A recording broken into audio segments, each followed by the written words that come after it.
R3D, Radiologi Reading Room Discussion. Kebetulan acara R3D kita ini bertepatan dengan Hari Raya Waisak ya. Selamat Hari Raya Waisak bagi yang merayakan, dan selamat liburan juga bagi dokter-dokter lain. Kali ini kita sudah kedatangan narasumber kita, ada Dokter Marcel dan Dokter Tarki. Selamat sore, Dok. Selamat sore. Suara saya jelas kok. Jelas, agak jauh sih, Dok, tapi Oh ya, mungkin karena saya di rumah jauh. oke. Tapi lumayan kok, Dok. Udah terdengar jelas sekarang. Oke, oke. Dokter Zaki Oke. ya?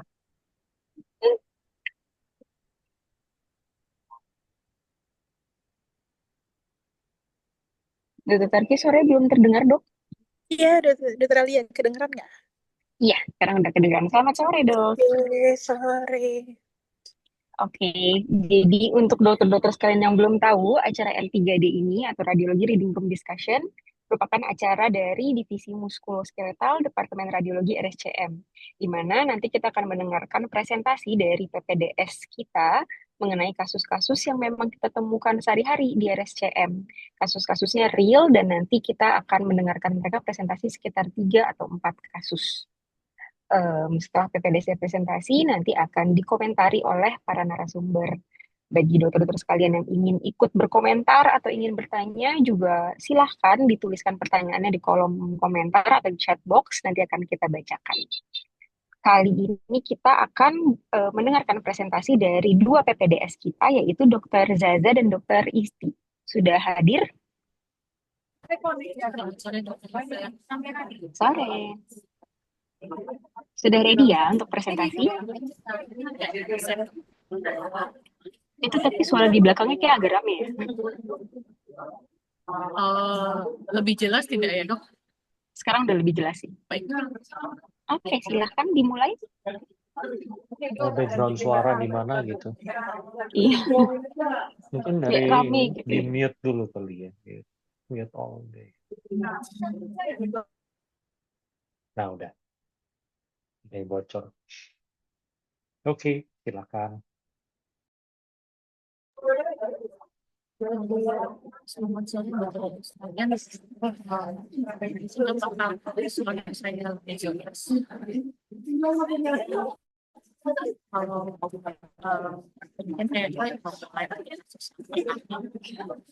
saya share screen. Sih nggak jelas ya suaranya, Zaza?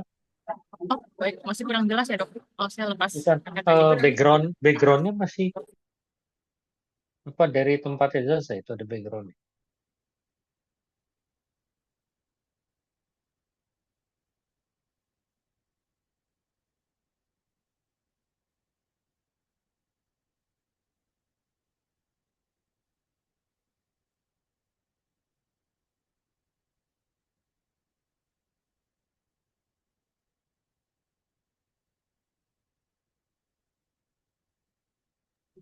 Apakah lebih terdengar jelas? Dengar jelas sih, cuma di belakangnya ada yang bunyi juga.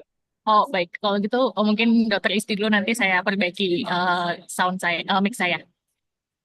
Iya, kayak ada suara lain yang masuk. Ya dok, izin saya duluan dok. Ya, silakan.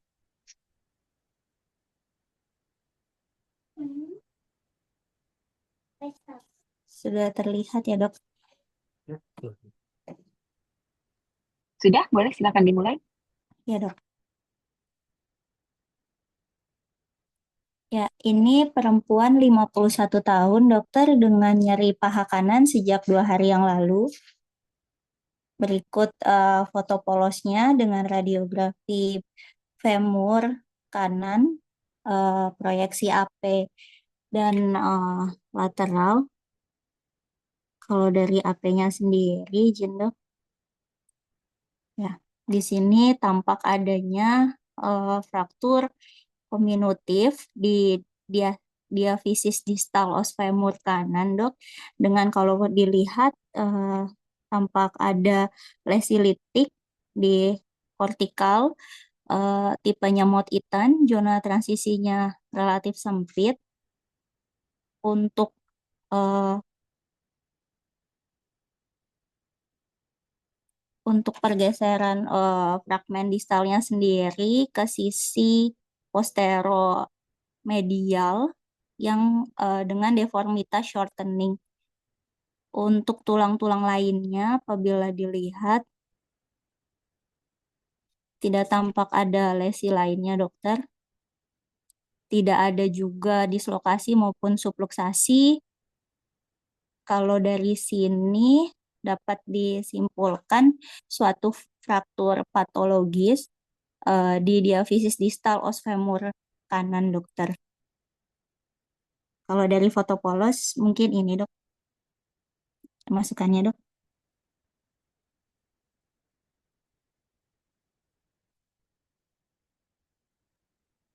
Oke, tadi pasiennya usianya 50 tahun ya, Iftia? Iya, dokter. Usia perempuan 51 tahun, dok. Oke, klinisnya gimana nih? Mekanismenya apa? Apakah dia memang ada trauma dan mekanisme traumanya seperti apa? Izin, dok, untuk mekanisme traumanya sendiri, pasiennya ini dia itu awalnya jongkok di kamar mandi, dok. Terus pas mau berdiri tiba-tiba bunyi krek di bagian pahanya gitu, dok. Terus bengkak dan nggak bisa jalan, dok.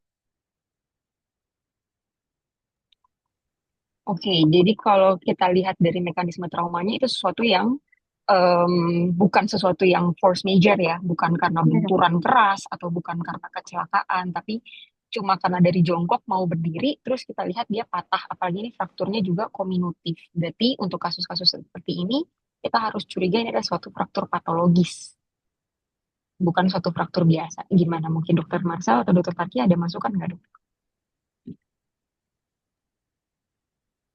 Eh, Kristi ada pasien ini punya riwayat keganasan. Izin ada, dok. Keganasan pasien ini eh, pasien dengan CA mame post resection sebelah kanan itu 2023, dok, dilanjutkan sebelah kiri 2024, dan saat ini pasiennya juga mengeluh ada benjolan lagi, dok, di payudara yang di bed payudara kiri. Rencana mau kemoterapi, dok, cuma belum sampai kemoterapi pasiennya ngeluhkan ini, dok, dari jongkok diri terus bunyi krek gitu, dok. Ya, memang dari ceritanya trauma yang tidak signifikan ya, tapi membuat fraktur pada tulang. Ya. Itu dari ceritanya sih memang udah mengarah sekali, apalagi umurnya juga umur-umur metastasis ya. Ya, Umur dok. berapa tuh? 51, dok. 61. Iya, iya. Iya, nah. Coba bisa di zoom lagi di Yang bagian patahnya, dok. iya.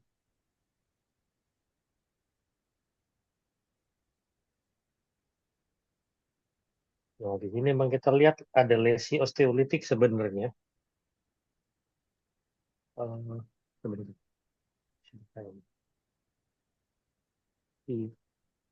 Kayaknya di daerah sini yang pasti di sini ya, Ya, dok. di area yang agak jauh dari frakturnya. Kayaknya di sini juga ada sebenarnya. Hmm. Iya. Soalnya beda sekali bagian ini dengan bagian ini misalnya. Ya, atau Hmm. bagian yang tibianya kita jadikan sebagai patokan. Hmm. Kasus seperti ini sih memang biasanya sering sekali sih saya ketemu yang wah dibilang struktur biasa dan pasien seringkali ada juga kasus-kasus di mana pasiennya kemudian datang berobat sama dokter, kemudian dioperasi, dipasang implan, diperlakukan seperti struktur biasa gitu. Ini kebetulan pasiennya tahu ya, emang ada riwayat yang jelas ya. Kadang-kadang kan pasien keganasan itu seringkali justru masih belum tahu kalau ada tumor, tiba-tiba manifestasi pertamanya adalah faktor patologis. Itu biasa ditemui pada pasien-pasien dengan eh, metastasis dari tumor yang berasal dari organ yang longgar, seperti paru-paru atau di intraabdomen. Itu biasanya eh, belum tentu langsung bergejala sampai tumornya sudah nyebar, itu bisa kejadian. Kalau organ permukaan kayak tiroid, kayak payudara, ya, itu kan biasanya gejalanya cepet ya, begitu ada masih kecil aja belum metastasis bisa ketahuan atau ketahuan. Atau juga tumor otak biasanya kan lebih cepat menimbulkan gejala sebelum dia ada meta.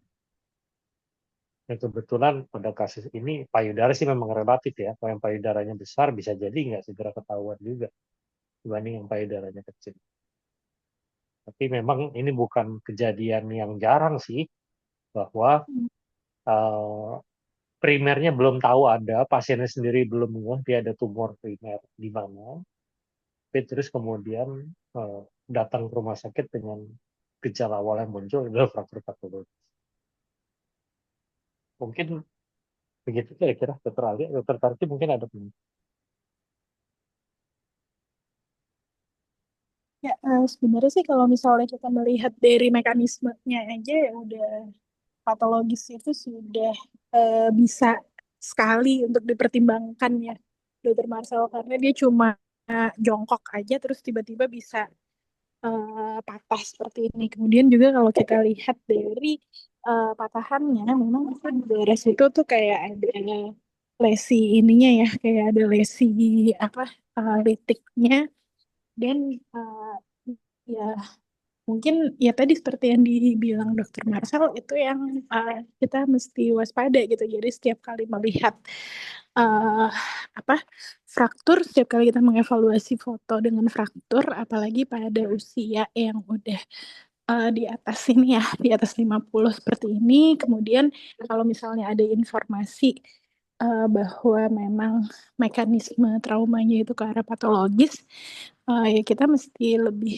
waspada lagi mungkin karena jangan sampai nanti kelewatan dari kita dibilang fraktur traumatik itu fraktur biasa, kemudian nah ternyata dia fraktur patologis gitu sih.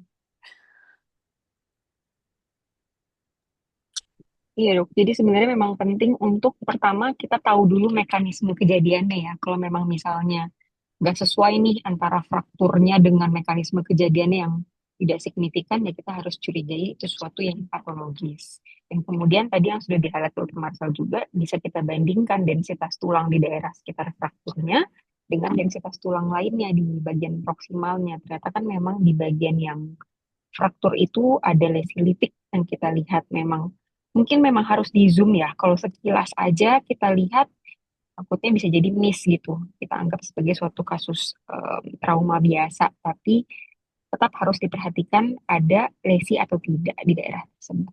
Mungkin itu kali ya dok, take home message-nya. Mungkin ada yang mau Umur di ditambahkan lagi? atas Oh umur di iya, atas 50 paling bantu faktor osteoporosis ya. Tapi osteoporosis kan biasanya di kolom femur, bukan di kolom femur betul. pelvis. Dan kita bisa lihat densitas tulangnya menurunnya difus ya dok ya, nggak lokal, nggak vokal. Ya, ya. Tapi sebenarnya garis frakturnya sendiri berbeda kalau kita bandingkan dengan fraktur yang biasa ya. Kalau nggak salah, Ada dok, Isti kita kemarin ada kebetulan ada dok. kasus lain yang frakturnya bukan patologi, bisa Iya dok. diperlihatkan. Nah, izin ini dok, ini laki-laki dok, 60 tahun dok. Ngeluh habis jatuh dari sama-sama dari kamar mandi sih dok. Cuma kalau yang ini tuh dia kebentur sama kloset. Oh iya, fraktur spiral ini kelihatannya ya. Iya dok, spiral dok. Coba coba di zoom di daerah patah.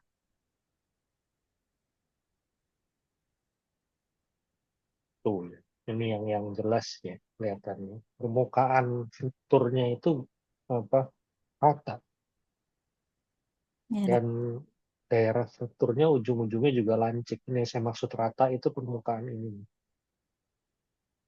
Permukaan patahnya itu rata dan ujungnya juga bisa dibilang lancip gitu. Seperti kayak kita lagi makan ayam goreng terus patahin tulangnya itu kan permukaannya rata dan lancip ya. Kalau kita bandingkan coba ke kasus yang tadi, Iya dok.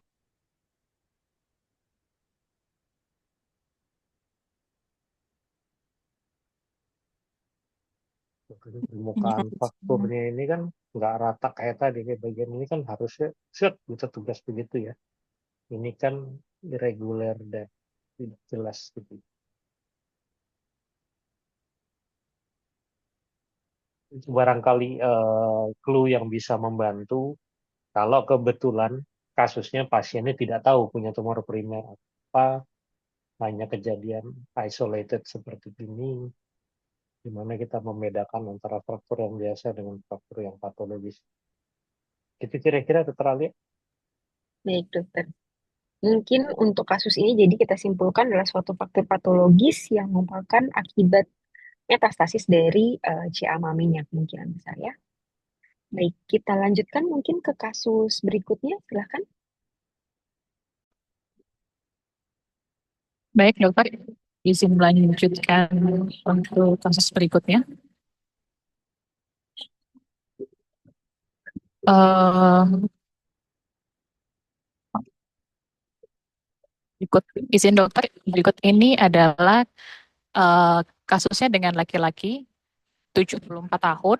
Keluhannya itu kaku pada leher dan keterbatasan untuk bergerak, terutama saat ingin berubah posisi dari duduk dan berdiri, yang dirasakan memberat dalam 2 tahun terakhir.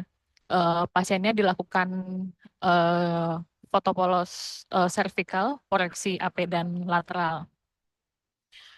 Dari foto di sini dilihat dengan sesuai dengan keluhannya yang merasa kaku pada leher dan digerakannya juga terasanya agak terbatas. Kelengkungannya di sini tampak berkurang. Kemudian juga celah-celah diskus pada cervical ada yang uh, jedanya sama, ada yang menyempit, uh, terutama di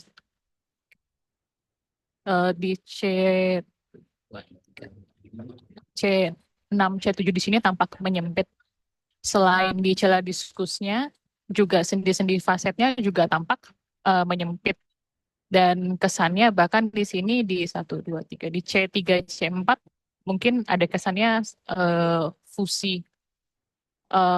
Lalu pada proyeksi AP, di sini untuk identifikasi sendi uncovertebranya juga tampak ada yang kesan fusi. Selain itu, pada proyeksi yang lateral di antara korpus vertebra satu dan lainnya di sini juga tampak adanya formasi syndesmophyte yang teridentifikasi di sini. Dan juga atlantoaksialnya juga tampak sklerotik dan kesannya agak menyempit. Mungkin itu dokter yang bisa saya sampaikan untuk yang kasus dari foto yang ini. Oke, ini jadi pasiennya sudah 74 tahun tadi usianya ya. Betul, Dengan- dokter laki-laki. Dengan keluhannya juga kakunya udah proses yang kronik sudah sejak 2 tahun, makin lama makin berat seperti itu ya lehernya. Betul, dok. Oke, tadi juga memang sudah sempat dimention oleh Zaza, memang ada fusi ya, sepertinya dari sendi fasetnya, terutama yang di C3, 4, tapi yang di bawahnya itu juga terlihat di C4, 5 juga ada bagian yang sklerotik dan irregular juga ya, kesannya Yang sih bawah ya. menyempit juga, tapi memang belum sampai fusi. Dan kalau dilihat juga, celah diskusnya rata-rata sih relatif preserve, kecuali yang tadi di C6, 7 itu ya, memang dia Iya, dok. menyempit dengan adanya osteofit marginal. Tapi kalau kita lihat tanda-tanda lain, memang ada nih seperti ada formasi syndesmophyte tadi di bagian anterior dari korpus C3 dan C4.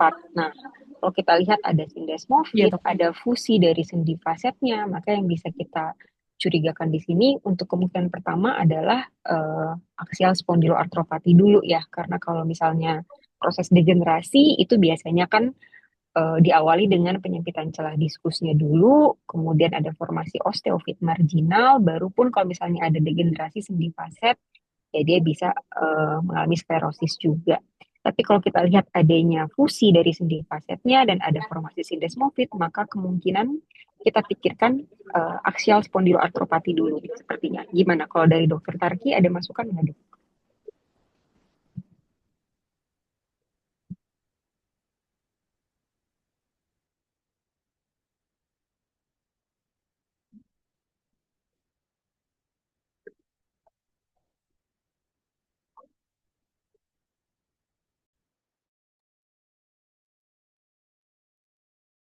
Kalau nggak Dokter Marcel juga boleh, Dok.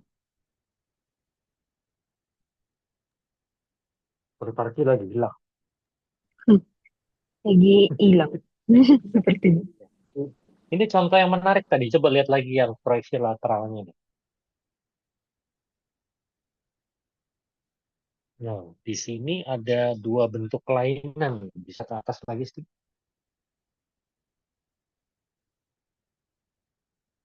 Oh, bukan, maksud saya ke bawah. Geser ke atas. Ya, ya. Bagian yang ini ada perbedaan yang jelas nih antara tadi sindesmofit, parasindesmofit, dan osteofit ya. Ini kalau kita lihat ini yang sindesmofit yang tadi ditunjuk Dokter Ali. Bentuknya seperti garis tipis, setipis kertas kata orang, yang menghubungkan antara tepi satu korpus dengan tepi korpus lainnya. Jadi cuma satu garis seperti itu. Nah, sementara yang di bawahnya ini yang disebut sebagai parasindesmofit karena dia seperti pertumbuhannya bukan dari tepi sini, melainkan lebih ke proximum.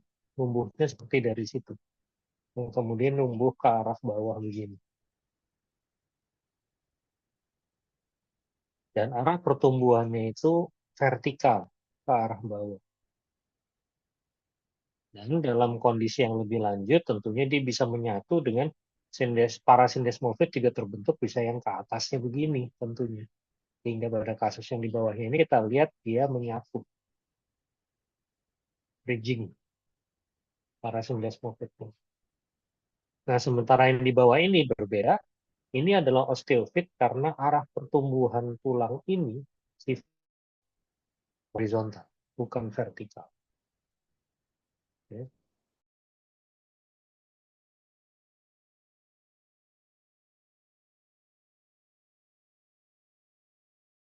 Adalah yang ditemukan pada proses degeneratif dan kita lihat celah diskus ini sempit menunjukkan dia memang ada proses degeneratif. Sementara parasindesmofit celah diskusnya tidak ada kemungkinan. Itu yang membuatnya menjadi berbeda. Nah, memang antara sindesmofit dan parasindesmofit itu merupakan suatu spektrum sih. Jadi kadang nggak harus hanya ketemu satu, yang lain enggak. Gitu. Meskipun biasanya sindesmofit ini dijumpai pada kasus spondyloarthritis, yaitu ankylosing spondylitis ya, atau yang orang umumnya tahu sebagai bambu spine. Ini kebetulan bagus nih kasusnya.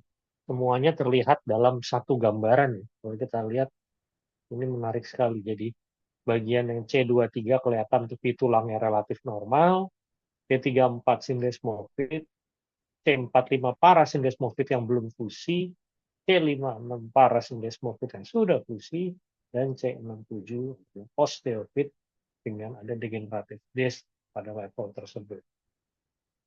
Sementara bagian yang lainnya, sindesmofit, parasindesmofit itu antara lain ya cirinya tidak ada penyempitan celah diskus pada level tersebut.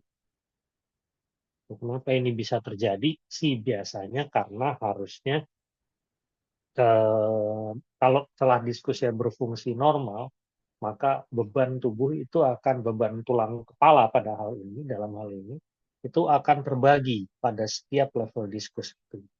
Akan terbagi bebannya antara diskus ini. Tapi para sindesmofit dan sindesmofit itu cenderung membuat tulangnya menjadi fusi. Tulang yang fusi itu menyebabkan bantalan diskus pada level ini tidak berfungsi semua karena seolah menjadi satu tulang. Pada level di mana dia tidak fusi, maka level diskus ini jadi kebebanan sangat besar dari struktur-struktur di atasnya. Karena dia mengalami beban yang berlebihan, yang tidak dibagi-bagi dengan atas-atasnya, maka dengan sendirinya dia akan lebih mudah mengalami perubahan degeneratif sendiri dibandingkan dengan bagian-bagian lain. Ya, soal penyatuan tulang tadi memang kayaknya kelihatan nih di sini kalau kita lihat sendi fasetnya. Sendi fasetnya tadi kan kalau kalau kita lihat di sini kan ini jadi satu ya kayaknya nih. Sementara ini kayaknya di fasetnya masih ada. Kita bisa lihat nih dua garis ini terpisah. Ini juga ada nih. Tapi yang ini juga mungkin sebenarnya masih terpisah ya, cuma udah agak sempit aja. Tapi yang ini kayaknya pusing di sendi fasetnya. Ini juga agak sempit. Coba kita lihat di proyeksi AP ini. Kalau fusi sendi faset biasanya itu terlihat juga di proyeksi AP. Kayak pada kasus ini yang kita bisa lihat fusi itu nah di sini di lateral kolom kanan kiri sini. Ini misalnya ya, dia kelihatan kayak lebih sklerosik dan dia kayak ada pertumbuhan tulang seperti ini. Jadi seolah ada massa jadi di lateral tulang.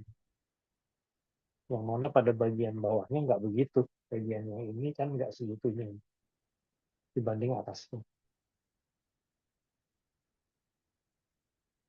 Pasien ini keluhan berapa lama tadi saya? Izin dok, dia tuh memberatnya 2 tahun terakhir. Namun pasiennya ini sebenarnya untuk keluhan di leher itu udah cukup lama. Kalau menurut pasien itu bahkan bisa sampai hampir 10 tahun. Karena selain di leher juga pasiennya ada keluhan di bagian pinggang dan jari-jari tangan. Keluhannya adalah Kalau di pinggang iya, nyeri, leher. ya dok, yang di leher kaku. Dan dari asesmen klinisi itu juga ada pasien saat direbahkan di bed itu pasiennya tidak bisa menapak kepalanya, leher dan kepala itu tidak bisa menapak lurus di bednya. Jadi Berarti emang seperti udah kaku kaku. ya. Wah, berarti saya mesti check up. Leher saya juga kaku nih udah bertahun-tahun.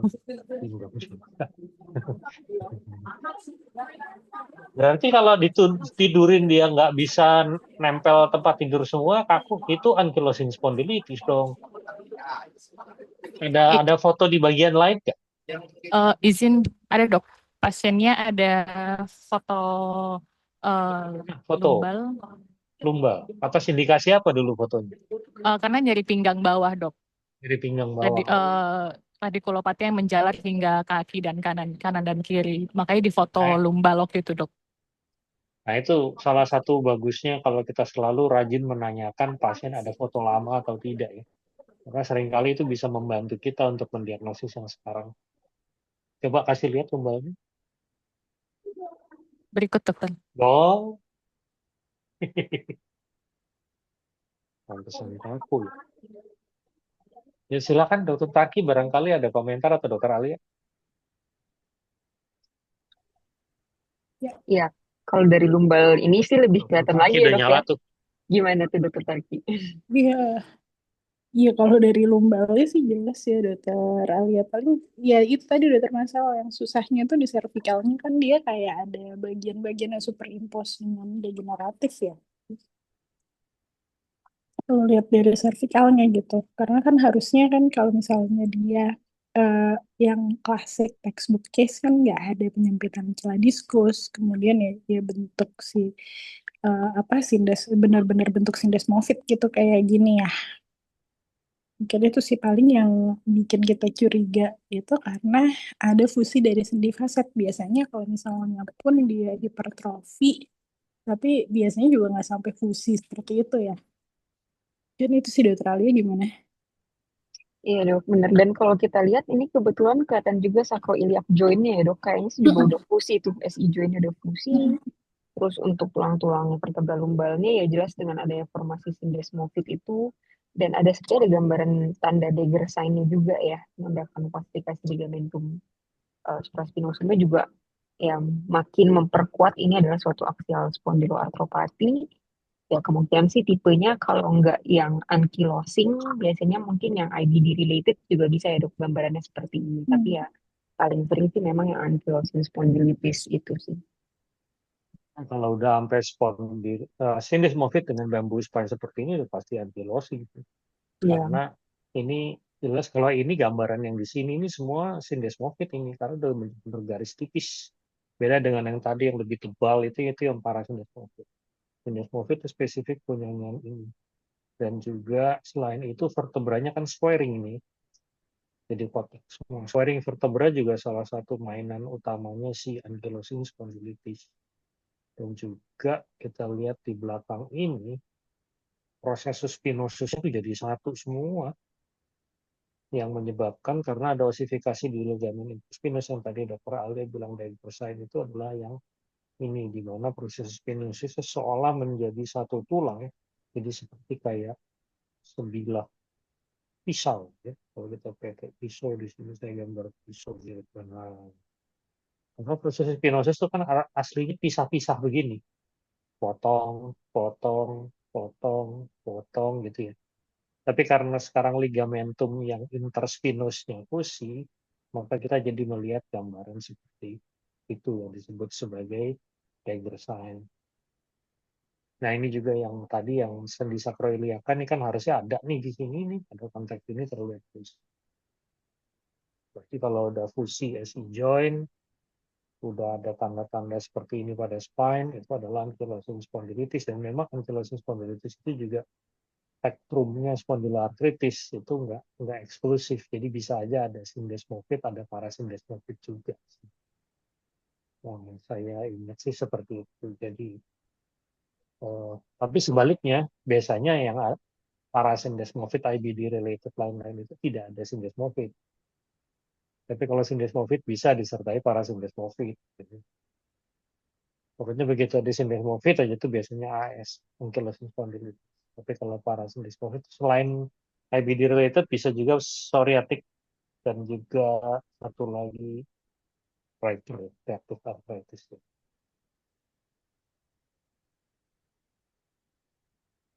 Mungkin itu kira-kira udah kasus ini.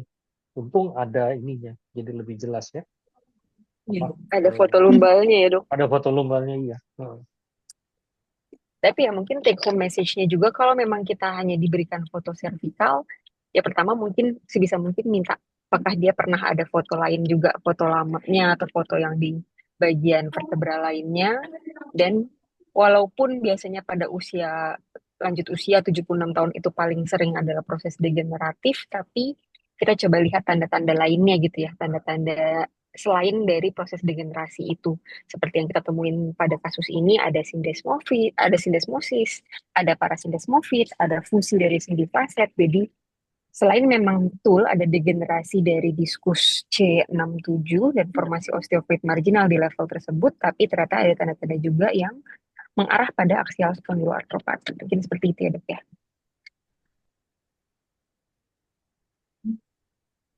Oke, kalau gitu kita lanjut ke kasus berikutnya, silahkan. Baik, dokter. Terima kasih. Izin saya share screen. Kasus selanjutnya itu perempuan 67 tahun, dia mengeluh pergelangan tangan kanan 10 hari terasa nyeri. Sebenarnya udah lama, nyerinya tuh 6 bulanan gitu. Tapi 10 hari terakhir semakin nyeri. Izin berikut foto polosnya, foto polos tulis apelateral. Kalau dari sini yang AP tidak tampak fraktur maupun destruksi. Namun kalau dilihat lagi di daerah sini di radial stiloidnya itu tampak irregularitas disertai dengan sklerosis dan kesannya sebelah sininya tampak adanya penebalan dari jaringan lunak. Untuk tulang-tulang lainnya tidak tampak adanya erosi maupun penyempitan dari sendi metakarpalnya maupun sendi-sendi lain yang terlihat. Untuk dari proyeksi lateralnya juga sama, Dok.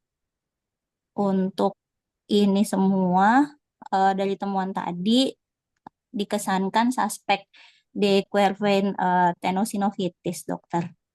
Mohon arahannya, Dok. Oke, pasiennya berarti keluhannya baru 10 hari di pergelangan tangan tuh spesifiknya di mana? Apakah memang di sisi radial atau di sisi mana nyerinya? Ya, Dok. Jadi sebenarnya 6 bulan itu pasiennya ngeluh nyari saat meregangkan tangan, Dok, terutama di radialnya itu kalau dia abis ngegem terus mau ngebuka gitu sakit banget, Dok. Nah, dia ngeluhnya akhir-akhir ini 10 hari terakhir ini semakin sakit, Dok. Gitu, Dok. Terus Jadi agak sedikit sebenarnya udah kronik ya. Sudah ya, Dok. sudah sejak 6 bulan tapi memberat 10 hari 10 terakhir. hari. Iya, Dok. Dalam 10 hari itu ada kejadian apa? Apakah ada trauma, kebentur atau apa gitu? Apa nggak ada sama Trauma sekali? trauma nggak ada sama sekali, Dok. Jadi pasiennya ibu rumah tangga terus bantu eh, apa ngurus cucunya gitu, Dok. Hmm, oke. Kalau dari foto polosnya, dari foto wrist ini kita juga memang lihat tadi sudah dijelaskan ya bahwa ada sedikit kayak erosi di daerah steroid radiusnya dengan tepi yang sklerotik. Mungkin itu menandakan suatu proses yang kronik jadinya karena sudah ada proses reaktif dari tulang di sekitarnya. Tapi yang menarik juga memang tadi ada penebalan jaringan lunak di sisi radial dan lumayan panjang ya sepertinya. Dari daerah diafisis distal radius sampai ke level tulang-tulang trapezium kayaknya trapezium trapezoid itu kayaknya dia edemanya memanjang gitu tensiform ke atas. Nah, kira-kira untuk kasus seperti ini gimana? Kalau dari Dokter Marcel, apakah setuju tadi kan sempat dari Isti mengatakan curiganya the core vein tenosynovitis ya. The core vein kan memang kelainannya pada tendon extensor kompartemen 1 dan 2. Cuma mungkin kalau dari foto polos kita agak susah ya memastikan gimana nih Dok. Mungkin sebelumnya saya tanya dulu, Ya, Dok. Isti itu dari Ya, Dok. anamnesisnya katanya dia ngurus cucu, cucunya umur berapa? Cucunya masih bayi, Dok. Nah, Eh, itu yang penting. Kenapa itu penting ya? Mungkin dokter Tati dulu deh, boleh. Tadi keluhannya memang berarti spesifik di radial ya, Dokter Rizky ya. Kemudian kita ketemu di sini ada sih kelihatan kayak ada penebalan jaringan lunak ya di sisi radial. Kelihatan di situ penebalan vokalnya di situ di sisi radial. Kemudian kalau kita lihat dibandingin dengan sisi ulnarnya dia tidak ada penebalan ya. Kalau kita lihat di tulangnya sendiri itu tuh kayak ada ini ya, kayak ada sklerosis seperti itu ya. Tadi kira-kira dia sudah berlangsung berapa bulan sebenarnya keluhannya Dokter Isti udah berbulan-bulan tadi ya? Iya, Dok. Sekitar 6 bulan, Dok, sebenarnya, Dok. Oke, Oh, itu sih mungkin masih bisa ini ya, masih bisa apa berhubungan tuh. Jadi ada kelainan di jaringan lunak yang ditandai dengan edemanya di situ kemudian dia karena udah berlangsung kronik jadi kayak di tulangnya itu jadi yang berdekatan kelihatan jadi kayak ada reaksi ya. Tadi memang Dokter Isti sempat menyebut kemungkinan ada decoder vein sinusitis atau ada ini ya apa tendinosis di kompartemen 1 ekstensor. Ya emang kan dia lokasinya itu di daerah radial, tapi mungkin kalau lihat lateralnya kayak apa Dokter Isti? Izinin, Dok. Lateralnya juga kayaknya nggak kelihatan ada Iya, Dok. ini ya di sisi ekstensornya nggak kelihatan ada apa namanya ada penebalan atau ada kalsifikasi atau apa yang menandakan kemungkinan suatu proses kronik gitu di jaringan lunaknya. Tapi kalau ngelihat memanjang seperti ini, memang kayaknya sih bukan kita bukan berhadapan dengan suatu soft tissue mass atau tumor kayaknya ya. Kalau ngelihat dia kelihatannya memanjang seperti ini, kemudian dia lokasinya di daerah lokasi lokasi dekat-dekat kalau dilihat di situ memang dekat-dekat lokasi ya otot dan juga si tendonnya. Kira-kira gimana menurut salah tindakan?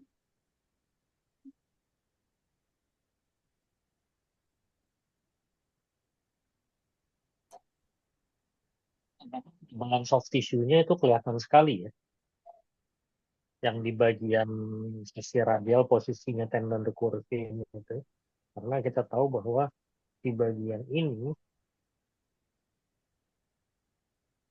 itu biasanya adalah daerah di mana tulang ketemu kulit ya. Kalau kita pegang tangan kita sendiri kan itu daerah radial styloids itu langsung dari kulit ketemu tulang, nggak ada jaringan setebal itu. Jadi kelihatannya sih memang ini ada proses inflamasi karena jari penebalan ini juga sifatnya diffuse dalam artian dia memanjang begini, bukan lokal, dan kemudian juga batasnya dengan jaringan lemak sekitarnya juga lebih suram juga.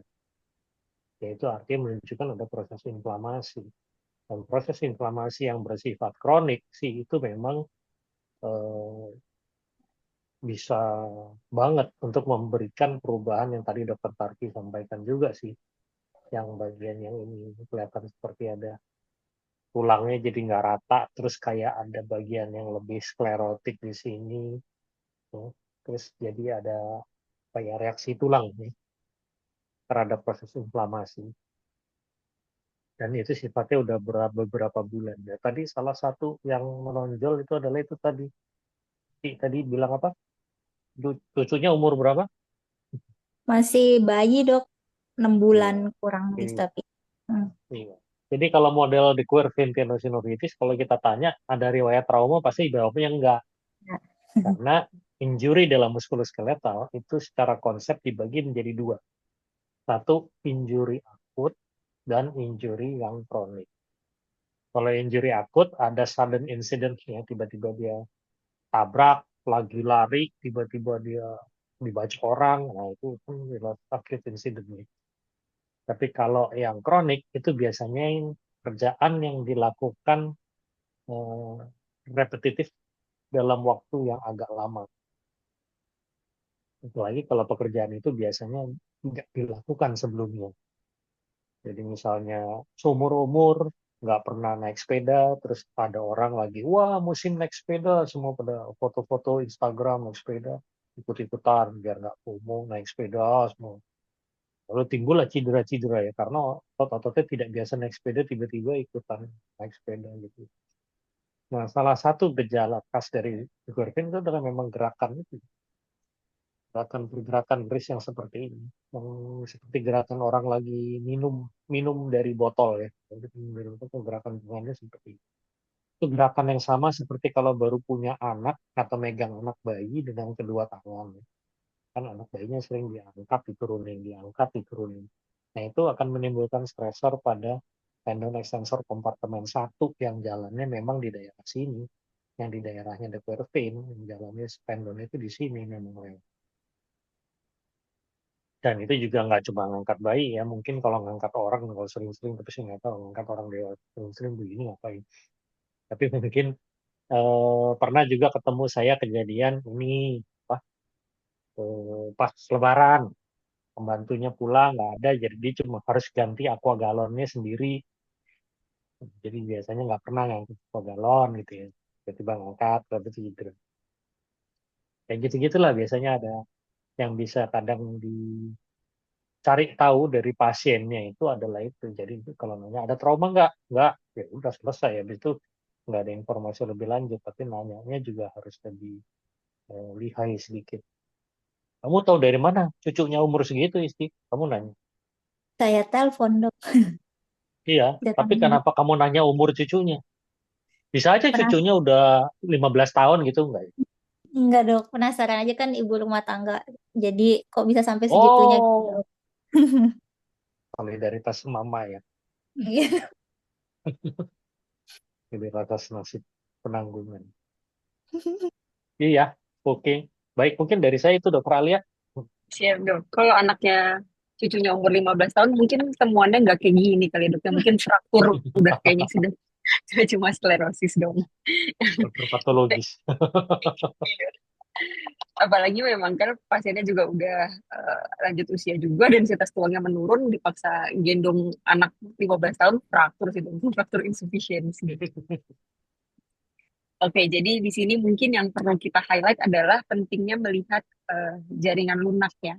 Kita lihat memang ada penebalan jaringan lunak terutama di sisi radial dari wrist, dan penebalan itu bersifat memanjang. Jadi kalau tadi sempat dimention sama Dokter Tarki, kalau curiga ke arah soft tissue tumor itu less likely karena biasanya kalau soft tissue tumor dia vokal dan lebih ke sisi mediolateral gitu, bukan kraniokaudal. Nah, kalau seperti ini kemungkinan besar proses inflamasi dan dengan kita melihat adanya perubahan struktur tulang di sekitarnya, ada tepi yang sklerotik, ya berarti menandakan ini adalah suatu proses yang kronik. Mungkin lebih baik kalau untuk kasus seperti ini kita sarankan USG kali dok ya untuk dikonfirmasi apakah betul ini suatu dekubitated tendinosinusitis atau enggak mungkin ya dok. Pasti. Oke, oke kalau gitu dok. Ini untuk kasus dari RSCM sepertinya sudah selesai ya? Atau masih ada satu kasus lagi? Izin dokter, sebenarnya masih ada satu lagi dok. Masih ada satu lagi ya?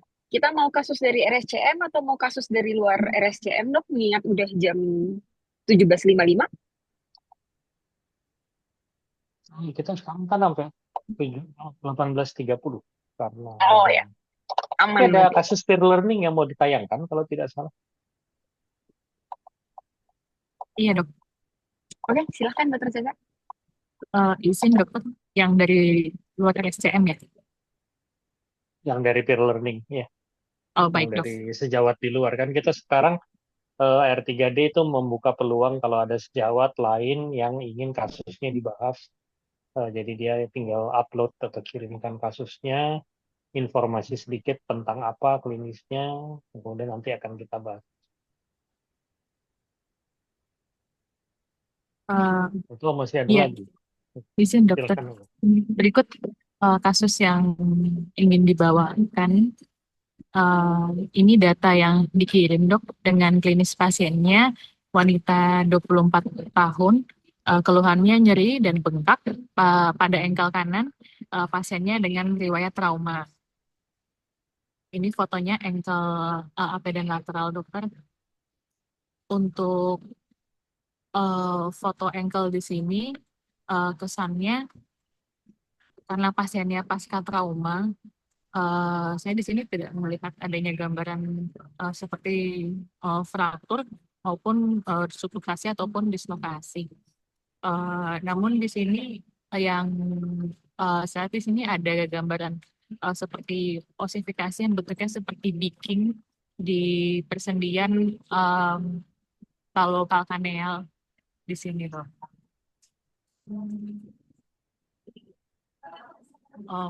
Mungkin itu dokter. Ini yang dari kasus luar. Oke, pasiennya 24 tahun, masih muda, dia klinisnya dengan pasca trauma ya.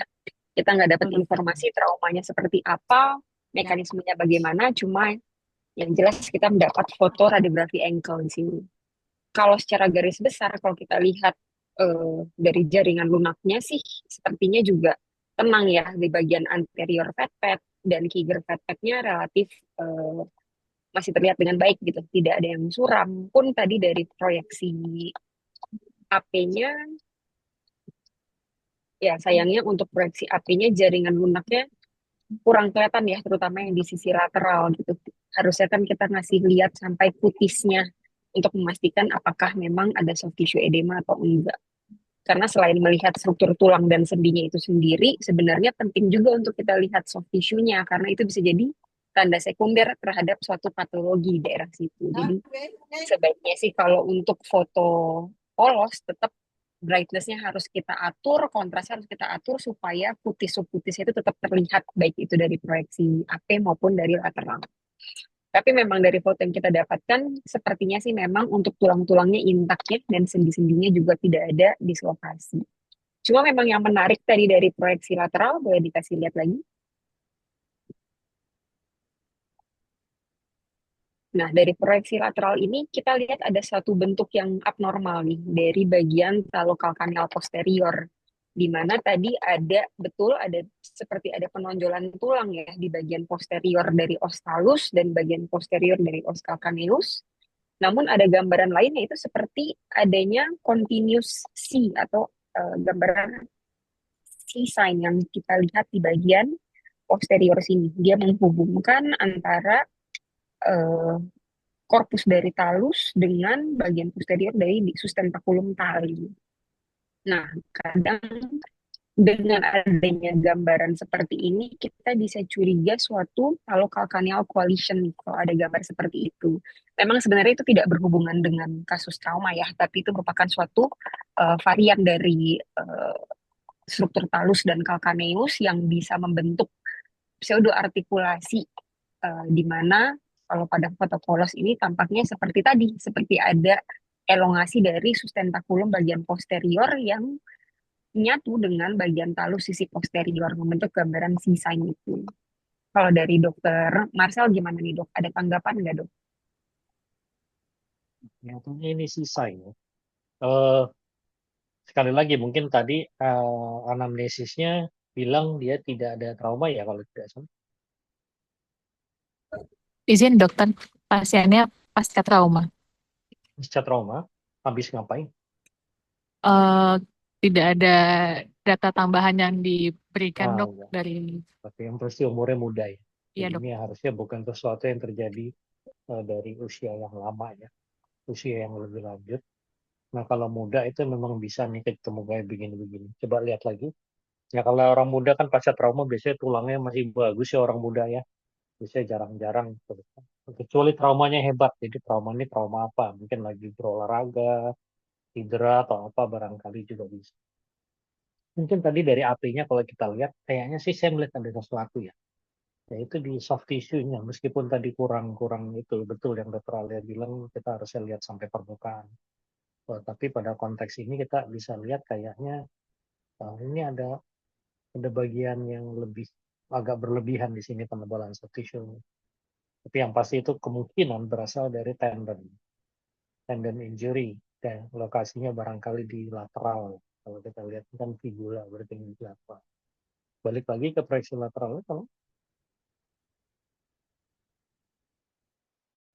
dan kalau udah sering-sering lihat mungkin mudeng, tapi kalau mungkin barangkali juga sering, tapi ada juga yang nggak mudeng selama ini pengalaman di lapangan, yaitu sustentaculum tali dari calcaneus. Dari calcaneus itu ada sustentaculum tali yang harusnya ukurannya itu cuma segini, bentuknya seperti kotak.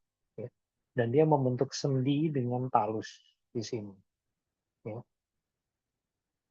Meskipun pada kasus ini kita lihat sustentaculum talinya itu memanjang sampai belakang sini. Dan itu yang abnormal. Dari sustentaculum tali. Kita tahu tentunya hubungan antara talus dan calcaneus itu ada tiga. Ada yang sendi talokalkaneal posterior, yang juga disebut subtalar joint, terus sustentaculum tali dengan ini yang dengan facet medianya, posterior, media, dan satu lagi anterior. Itu antara talus bagian anterior dengan prosesus anterior dari post calcaneus. Jadi ada tiga lokasi sendi di daerah sini. Nah, tentu kalau calcaneal coalition yang disebut Dr. Alia tadi itu adalah fusi kongenital. Meskipun fusinya itu nggak harus bone menjadi bone atau menjadi tulang, fusi itu juga bisa dihubungkan dengan jaringan fibrous atau juga bisa dihubungkan dengan jaringan cartilaginous. Kalau cartilaginous biasanya masih ada celah sendinya. Ini kelihatannya masih ada sih celah sendinya sumir-sumir ya. Nah, kalau ada celah sendinya, biasanya yang terjadi adalah degenerasi sekunder pada sendi tersebut. Jadi timbul kayak semacam osteopit. Nah, tentunya itu bisa terjadi macam-macam. Makanya kalau calcaneal coalition atau fusi dari tulang talus dan calcaneus, itu ada beberapa tipe ya. Ada yang tipe yang ini, yang posteromedial. Ada juga yang antara di bagian anterior juga bisa nih ada perubahannya. Ada juga dengan navicular hubungan antara calcaneus. Jadi calcaneo navicular coalition. Ini kelainan bawaan sih setahu saya. Tapi tentunya pada usia anak remaja, pada saat tulangnya belum matur banget, masih belum terlalu menonjol. Tapi kalau udah matur, itu biasanya jadi udah 18, 19 ke atas itu biasanya sudah sudah jadi itu jadi udah ketahuan dia emang ada coalition atau enggak. Nah, apa efeknya? Tentunya kalau ini jadi satu tulang, ini secara radiologis memang disebut sebagai C-sign karena kayak huruf T betul yang tadi dokter Ali bilang. Ini sih emang C-sign sih. Sama dengan sustentaculum tali yang tadi terlihat sangat elongated ke posterior. Nah, tentu dampaknya adalah biomekanik. Biomekanik dari pergerakan ankle yang tentunya akan menimbulkan stresor pada otot-otot di daerah tersebut. Kita tahu ada tendon khususnya yang belok di daerah posterior ankle itu, yang belok arahnya itu dari posterior sini turun terus dia belok ke depan sini, itu kan lewat talokalkaneal bagian posterior. Kalau yang di medial ada tibialis posterior, ada flexor digitorum, flexor hallucis yang buat fleksi-fleksi jari. Dan di lateral ada peroneus longus dan peroneus. Nah, sehingga abnormal dari bentuk tulang ini tentunya akan menimbulkan stresor abnormal ke tendon-tendon tersebut, sehingga bisa terjadi cedera. Dan tentunya ini sangat bisa disebabkan karena aktivitas. Ya, sehingga yang mungkin dia bilangnya habis trauma, habis ngapain, makanya nggak tahu. Tadi sayangnya nggak tahu. Traumanya kan bukan ditabrak mobil pastinya ya. Mungkin traumanya trauma lari kepleset, keplintek atau apalah barangkali kita nggak. Tapi bahwa ada perubahan degeneratif seperti ini menunjukkan bahwa pasti harusnya prosesnya tidak baik. Barangkali kalau ketemu pasiennya ada baiknya bisa ditanya lebih lanjut. Keluhannya sebenarnya udah berapa lama? Mungkin udah agak lama, cuma dia tidak anggap. Seringkali kan orang begitu ya. Mungkin itu barangkali dari saya yang saya duga dari kasus ini, Dokter Ali. Oke dok, kalau dokter Tarti sendiri gimana nih dok? Ada masukan nggak dok untuk kasus ini? Kalau lihat dari sini tadi mungkin yang dibilang dokter Alia ada apa continuous sign-nya itu yaitu memang kayaknya ada. Cuma saya ngeliatnya di sini yang tadi di posterior calcaneusnya itu kan kalau kita lihat tuh antara itu ada proses atau mungkin ada ini kali ya ostragonum ya biasanya di sekitar situ. Nah, memang kalau dilihat di sini ada kayak perubahan kronik ya di situ nggak mungkin karena diskontinuitasnya itu nggak kayak diskontinuitas akut gitu kok kayak ada lusensi ya di dalamnya gitu yang ya mungkin aja itu suatu bentuk perubahan kronis ya dari ininya. Tapi yang mesti diingat juga bahwa struktur anatomis yang kayak begini ini bisa menimbulkan posterior ankle impingement. Kalau kita lihat kan di Kegger Sepetnya nih ya, Kegger Sepetnya kalau kita lihat dia kayak ada bagian yang lebih tebal ya di daerah yang berdekatan dengan calcaneusnya gitu, posterior dari calcaneusnya. Nah, ini kalau kita lihat di sini apa? Kalau kita lihat kok kayak ada sesuatu apa kayak ada penebalan nih di daerah sini nih kita lihat. Nah, ini mungkin kalau tadi sejalan dengan yang tadi dibilang dokter Excel, ini perubahannya kayak metonis ya. Kalau misalnya kita lihat begini, ya mungkin aja gitu bahwa perubahan anatomis di sini mungkin tidak apa berkaitan langsung dengan tidak berkaitan langsung dengan traumanya, tapi mungkin juga sebenarnya ini sudah menimbulkan itu tadi posterior ankle impingement itu bisa juga apa menyebabkan nyeri juga ya, terutama pada kalau misalnya dia pelanggar dorsifleksi gitu ya. Iya dok, jadi memang untuk kasus seperti ini em, mungkin memang agak sulit ya kalau misalnya masih belum familiar dengan gambaran radiografi ankle koreksi lateral, kadang mungkin bisa aja miss karena kita, oh kalau bilang klinisnya pasca trauma, mikirnya udah trauma yang heboh gitu, nyarinya fraktur, dislokasi gitu. Padahal ya itu tadi mungkin traumanya juga bisa aja trauma terkilir atau habis lari rasa nyeri gitu. Sebenarnya mungkin traumanya ini perlu diperjelas lagi mekanismenya seperti apa dan eh, sebenarnya traumanya itu habis ngapain gitu sebenarnya. Dan yang harus diperhatikan juga, walaupun struktur tulangnya kesannya tidak ada fraktur atau tidak ada kelainan lainnya, tapi sering-sering melihat gambaran anatomi normal dan bandingkan dengan kasus yang kita terima. Pada kasus ini, memang tadi ada elongasi dari sustetankulum tali ke bagian posterior yang membentuk gambaran C-sign dengan ostalus dari sisi posterior mengesankan suatu talokalkaneal collision. Nah, talokalkaneal collision itu sendiri emang ada tiga tipe. Ada yang bony, fibros, atau cartilaginous seperti yang tadi Dr. Marcel sempat infokan. Dengan adanya tanda degenerasi sekunder, adanya seperti formasi osteofit ya, seperti ada bony, ada penonjolan tulang di daerah situ, kemungkinan tipenya yang cartilaginous. Mungkin take home message-nya dari kasus ini seperti itu. Oke, kita masih ada satu kasus lagi ya, Dokter Zaza. Izin dokter, masih ada satu lagi. Oke, silakan. Anum. Eh, Eh, Iya dokter, berikut ini adalah kasus terakhir pasien laki-laki 54 tahun. Keluhannya itu ada luka di kaki dengan riwayat keluar pus dan sempat dilakukan debridement. Dan hingga saat ini pasiennya masih mengeluhkan ada luka yang masih aktif produksi pus. Lalu pasiennya di foto mulai dari ankle. Dari foto ankle di sini, eh, tampak di sini adanya penebalan eh, putus dan subkutis di regio ankle dan sebagian juga ada defek di bagian plantar disertai adanya komponen udara di bawah subkutisnya. Lalu untuk tulang-tulangnya di sini tulang-tulang yang tervisualisasi kalau menurut saya ada seperti erosi di bagian malleolusnya. Di sini ada lesi litik dan pasiennya juga ada foto pedisnya di sini. Ini dan ini.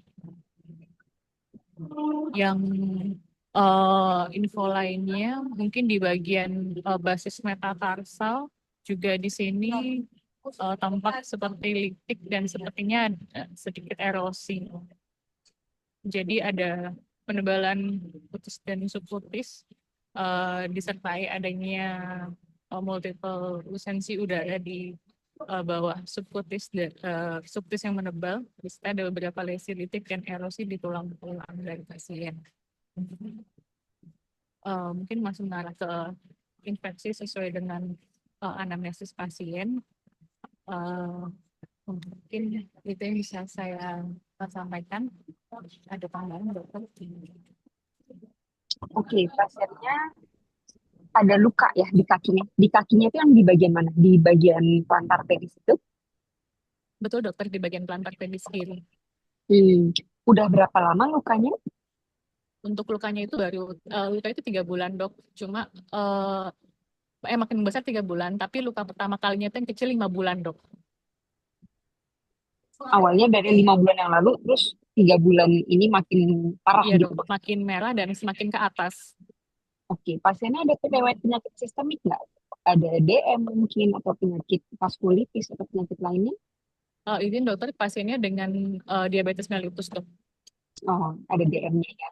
Iya dok. Karena kalau kita lihat di sini memang ya betul ada defek dari kutis-kutis di bagian plantar regio hindfoot situ. Tapi yang prominen dan yang utama kita lihat di sini memang adanya emfisema, adanya produksi udara yang cukup prominen ya, bahkan sampai ke daerah distal pleuris yang tervisualisasi di sini, terutama yang di bagian posterior.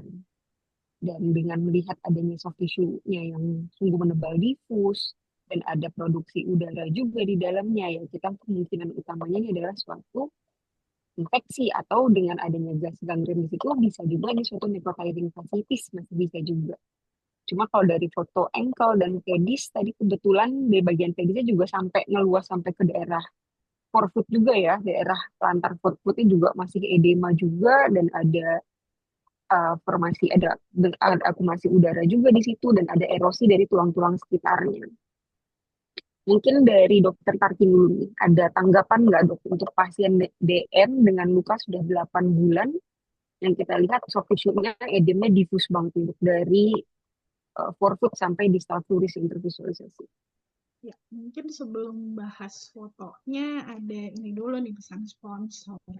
Jadi saya akhir tahun lalu ada penelitian dengan divisi endokrin IPD itu mengenai osteomyelitis pedis ya, osteomyelitis pedis pada pasien-pasien DM. Kemudian memang kebenaran nih penelitiannya dengan data sekunder ya. Jadi base dari yang sudah ada, kemudian kita lihat lagi fotonya, kita lihat lagi ekspertisnya. Kalau misalnya ada diskrepansi antara klinis dengan ekspertisnya, antara foto klinis dengan ekspertis, itu fotonya kita buka lagi, kita nilai ulang. Dan itu dari 300-an pasien, 300-an kaki ya, 300-an kaki yang difoto, itu ada kali sekitar 300 lebih lah, itu pasiennya hampir 400 kaki yang difoto. Kemudian itu ada sekitar 100-an yang akhirnya kita baca ulang, 120 atau 130. Memang kalau saya hitung-hitung itu ini ya, masih dalam batas toleransi sensitivitas X-ray gitu, sensitivitas X-ray. Jadi kan itu kan kurang lebih sensitivitas itu sekitar 70% ya. Jadi pas kita hitung-hitung memang itu di sekitar 20%-an. Tapi buat saya itu alarming karena itu pasien dari RSCM semua, rumah sakit pendidikan tipe A, tersier rujukan nasional. Ternyata 20% osteomielitis kita masih bisa luput nih gitu dari foto polos yang harusnya dari foto polos itu kita udah bisa diagnosis gitu. Apalagi pas melihat foto klinisnya, waduh itu yang udah benar-benar kebuka semua. Jadi tendonnya itu kita bisa lihat gitu. Saking udah lukanya tuh terbuka menganga seperti itu. Makanya dari situ terus tim peneliti itu mengambil kesimpulan bahwa ini komunikasi ini juga penting nih karena apa kalau misalnya kalau yang udah kayak kasus ini mungkin beda lagi ya, tapi kalau misalnya yang dia eh, edemnya itu masih terbatas atau memang dia secara klinis lukanya luas banget gitu, tapi mungkin ya karena udah kebuka defect seperti itu malah di foto polosnya kita nggak apa ya, jadi kurang aware gitu bahwa sebenarnya itu bukannya jaringan lunaknya nggak menebal tapi dia defect gitu, defect yang sedemikian luasnya jadi udah bener-bener defect semua gitu. Nah maka dari situ terus kita ini penting banget gitu bahwa untuk mengkorelasikan antara klinis dan temuan radiologisnya karena kelihatan dari foto-foto yang apa kita review ulang itu, kalau misalnya kita cocokin dengan foto klinisnya, di situ kan ada tuh foto klinisnya itu difoto semua ulkusnya di sebelah mana, setinggi apa dia angkat seperti itu. Kemudian kita cocokin, kita samain dengan fotonya, kita cari dengan lebih seksama, lebih teliti gitu di daerah situ, tuh ada aja temuannya, entah erosi, kemudian reaksi periosteal, ya mungkin karena pasien-pasien IGD tengah malam terus jadinya luput gitu loh, atau misalnya pasien-pasien IGD diminta jawab cepat kemudian itu luput. Nah makanya mungkin di situ yang penting. Jadi pada kasus-kasus kaki DM seperti ini penting banget untuk kita dapat informasi sebenarnya lukanya itu di mana. Apalagi kalau misalnya dia ulkusnya itu masih kecil. Kalau udah pada pasien ini kan kita udah lihat ya bahwa sedemikian luasnya uh, sudah ada apa istilahnya sudah ada udara ya di jaringan lunak. Kemudian kalau kita lihat itu dari sisi pelantarnya aja kelihatan udah ada defek nih. Nah maka kalau seperti ini kan kita tadi yang balik ke pedisnya nih, balik ke pedisnya. Nah ini kan tadi dibilang kayak ada erosi ya di daerah mana tadi di zoom dokter Isti. Nah, itu di daerah-daerah yang basis metakarpal satu, dan di sisi lateralnya juga kayaknya tuh ada itunya juga ya, ada lesi litik dan ada itunya, ada erosi korteksnya. Kemudian coba turun lagi ke distal, kita lihat tadi kan kelihatan kayak ada lesi litik pada basis falanksnya. Kemudian hati-hati lihat di daerah kaput metakarpalnya. Ini kaput metakarpalnya juga kalau kita lihat tuh metatarsal, sorry, kaput metatarsalnya ini yang 2 3 kalau kita lihat nih sudah mulai irregular ya di daerah kaput metatarsal yang 2 dan 3. Kemudian kalau kita lihat tadi nih yang di basisnya juga kelihatannya kayak ada lesi ya. Nah, temuan-temuan yang kayak gini nih yang biasanya mengarahkan kita bahwa kemungkinan ini adalah suatu osteomielitis. Kemudian prinsipnya itu sama aja. Ini kan luas banget ya sampai ke kruris ya, sampai ke daerah distal kruris. Jadi sebenarnya prinsipnya sama. Jadi pada daerah yang ada edemanya, ada emfisemanya, di situ kita harus lebih hati-hati, kita perhatikan tulangnya. Ada enggak apa destruksi lesilitik atau mungkin kayak irregularitas korteks, ada reaksi periosteal tipe solid. Ini kayaknya juga di kalau kita lihat yang di metatarsal sakitnya tuh yang di sisi medial juga kayak udah mulai tebel-tebel irregular ya korteksnya, dan itu memang kebenaran berdekatan dengan si daerah yang ada edema dan ada emfisema jaringan lunaknya. Coba tadi ke ininya yang lebih proksimalnya.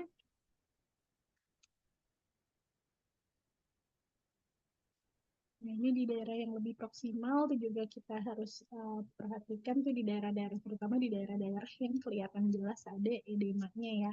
Nah, kayak di daerah-daerah apa talus, kuboid. Kemudian tuh kan kalau kita lihat di daerah kuboidnya tuh garis korteksnya kayak kita nggak bisa ikutin lagi ya yang di proksimalnya.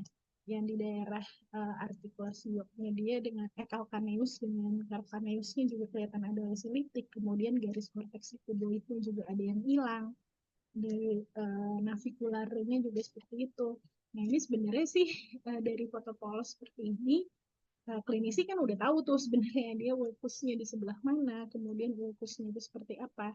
Nah, tugas kita adalah mencari apakah di daerah ulkusnya itu benar ada tanda-tanda osteomyelitis. Jadi yang dicari apa? Lihat lesilitik, kita lihat adakah destruksi korteks atau erosi korteks, ada reaksi periosteal solid.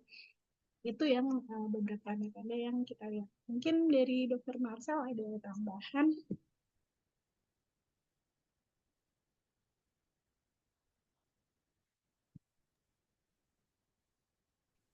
Jadi ini kasusnya jadi udah berapa lama perjalanannya? Izin dokter, 5 bulan. 5 bulan. 5 bulan sejak apa ya? Sejak Sejak kakinya mulai bengkak dan pusnya mulai aktif, dok. luka di kaki itu. Iya, dok. Terus menjalar sampai kruris itu sejak kapan? Untuk sampai ke kudus itu 3 bulan terakhir, dok. Iya, iya, iya. Melihat lagi kruris.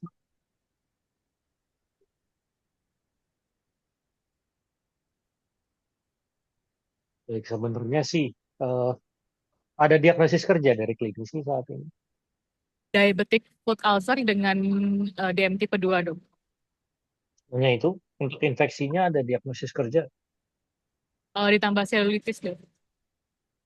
selulitis ya. Iya, dok. Selulitis sudah sampai 3 bulan. Ya, nggak, jadi menurut saya sih kalau kasus seperti ini, udah masalahnya udah bukan diagnostik ya, sebenarnya. Karena clinically juga sudah jelas, itu memang udah orang DM, ada infeksi, kakinya bengkak, ya itu pasti sudah pasti lah. Sehingga problemnya menurut saya lebih kepada evaluasi ekstensi. Apakah dia di soft tissue saja, dan kalau iya sudah meluas sejauh mana. Yang kedua, yang tadi Dokter Tarki bilang, apakah sudah meluas atau melibatkan tulang di dekatnya atau tidak. Atau ada osteomyelitis atau tidak. Yang memang pada kasus ini jadi yang agak-agak mengkhawatirkan adalah gambaran udara di jaringan lunak itu, yang radiolution itu dibilang amat sangat banyak, terlalu banyak malah menurut saya.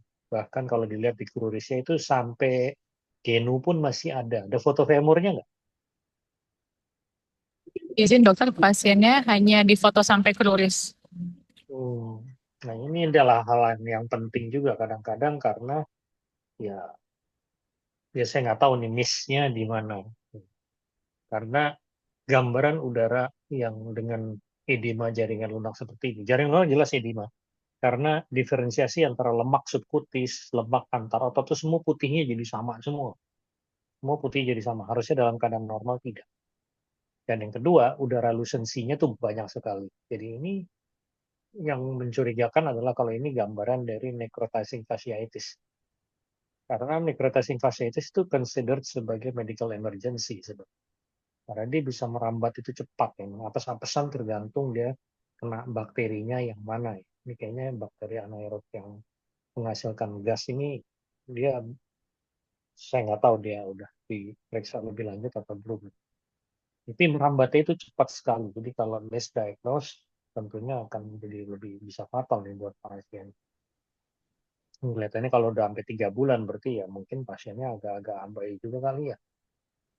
Tapi di sisi lain, memang secara radiologis itu pasti sangat menantang kalau kita mau melihat atau mendeteksi adanya destruksi tulang yang superimpose dengan radiolusensi pada jaringan lunak yang banyak seperti ini. Itu sangat susah, tidak mudah. Dalam keadaan normal aja kalau menurut literatur, identifikasi lesi litik pada foto tulang itu biasanya kan secara literatur baru terlihat pada radiografi apabila sudah terdapat kerusakan setidaknya 30% struktur. Jadi akurasi foto polos untuk mendeteksi kerusakan tulang itu 70%. Jadi kalau tadi Dr. Tanti bilang ada 20% yang miss, berarti 80% masih benar. Itu alhamdulillah. Tapi ya itu adalah masalah sensitivitas dari modality. Dan ini kadang-kadang yang memang harus kita pahami, memang sangat tidak mudah. Apalagi kalau orang yang jarang ketemu dengan kasusnya dalam praktek sehari-hari, mau membedakan ada tulang yang superimpose dengan lusensi, ini tulangnya rusak apa enggak, aduh susah banget, pasti nggak biasa nih.